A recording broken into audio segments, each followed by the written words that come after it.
So you, Mark, you're not shy about sharing your journey. You're not shy. Your blog has been your posts, your advisory posts around startups, entrepreneurship, the empathy that comes across, and you have broken down borders. I would say that traditional VCs kind of don't disclose the kind of transparency that you've had shown in the last 10 years, and now even in your personal journey, you've been so giving and generous, and makes me think that and I've heard of countless people that follow you. They're not entrepreneurs, but they follow you, and even the entrepreneurs, but because you're inspiring. What I want to kind of turn this question to others. One of the things that enterprises and organizations, I believe, is a big challenge is, people need to share more, and there should be more tacit flows of information. Um, and so, like, you're an extreme example of sharing. And I want to first understand and codify what's behind your ability to, first of all, make time to develop content and share it, because that itself is a Herculean task. And then, how do you find the courage to be vulnerable? Because it is vulnerability, and there's a lot of people that don't want to share stuff, or maybe just elbows out and protect their fiefdom. Uh, and then, yeah, I want to apply this to people out there that maybe can get inspired and just learn from, it's okay to share. How do you do it? When I was an entrepreneur, there were no blogs or podcasts or, YouTube or anything. And so it was really hard to get information. There was information asymmetry. Venture capitalists knew everything, entrepreneurs knew nothing, because they had all the information, because they had been doing this for years and funded 20 companies. And for most entrepreneurs, it's your first or second. But there was one guy who published publicly how the industry worked. And I felt weird, like I felt like he's giving away their advantage. Like he's telling me how all this works and how they negotiate. And I thought it was crazy, but I always wanted to meet the guy.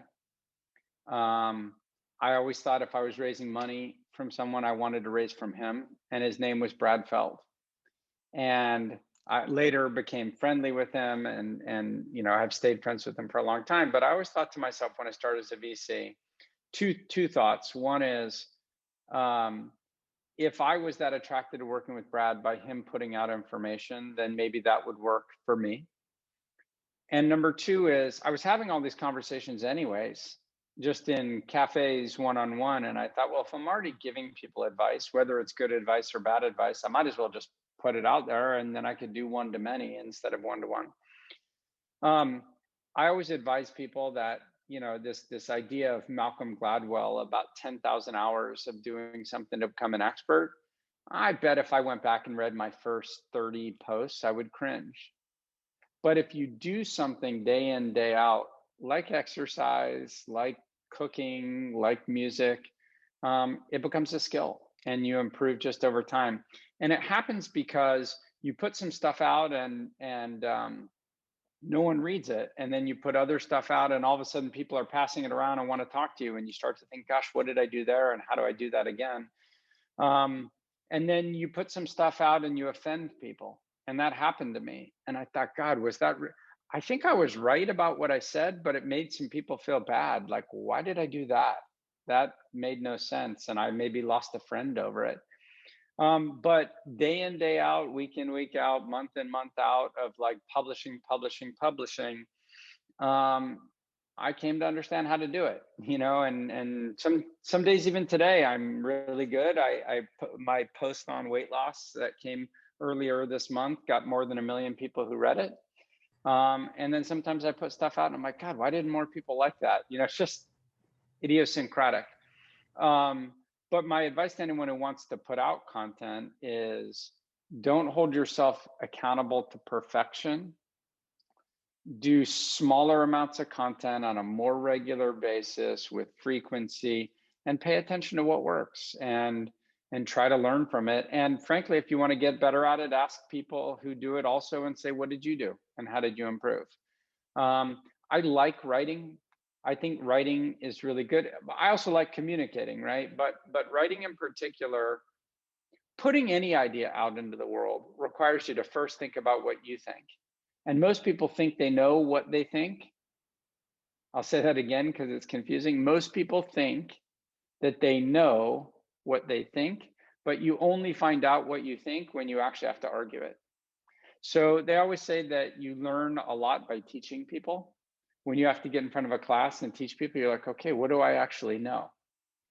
And you start to codify what you know and put it into digestible form. So writing, it's not just cathartic, but it crystallizes what I think I know. And sometimes I put stuff out there and people say, you're totally full of shit. So it forces me to step back and say, well, was I full of shit or did they not get it? And, you improve how you think, right? So I think putting out content, I acknowledge that I'm in a position as a venture capitalist where I can get away with saying things that maybe inside a company you might not be able to say because your bosses might not like. So I know that there's some people who can't speak up. I mean, I had this whole debate about something called pseudonymity. Do you know what pseudonymity is? I don't. I didn't either. So there's the idea of there's real ID. I'm Mark Suster. There's anonymity, where I put stuff out there and you have absolutely no idea who I am.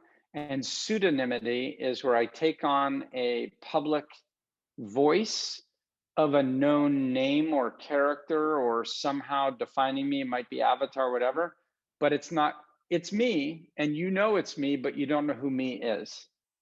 And I thought, what a stupid thing, pseudonymity. Like, don't be such a chicken shit. Either put it on your real name or don't say it.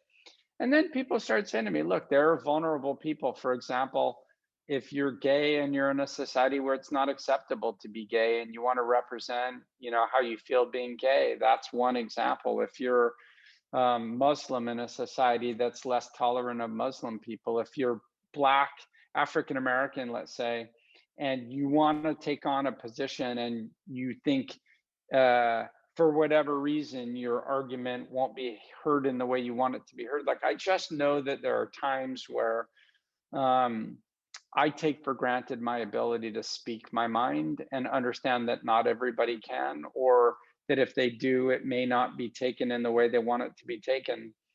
So I started to come to understand that, and that my own voice is privilege.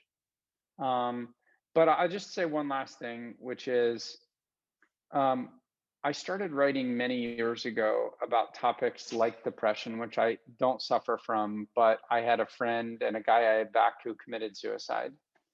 And I started talking about ADD.